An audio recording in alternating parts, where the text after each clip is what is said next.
Guys, eto na naman si Manay. Gagawa si Manay ng homemade sausawa.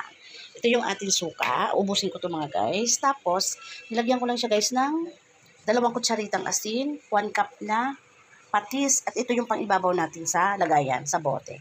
Ito yung bawang, sibuyas, at konting luya. Tapos ito yung sasama natin sa pag-blend nitong ating mga ricado. Lalagyan ko siya guys ng was na asukal guys. Sana yung medyo brown, kaya lang wala. Was lang at saka puti ang nandito sa akin. Ayan guys. I-blend ko na siya guys. Tapos pala guys, dito ko siya pakuluan.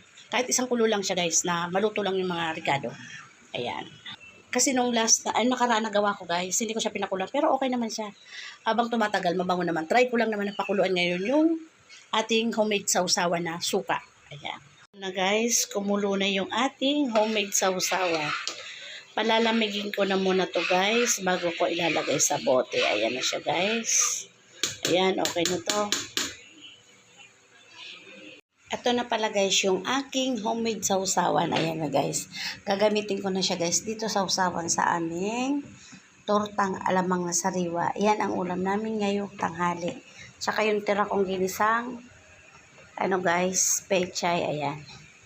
Ito guys, yan ang ulam ng aking Abi Bay.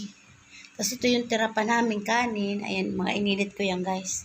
Tinakpan ko kanina. Tapos yung kagabing ulam namin tosino. Tapos dito kukuha ako guys ng konti. Yan ang sausawan namin yan dyan guys.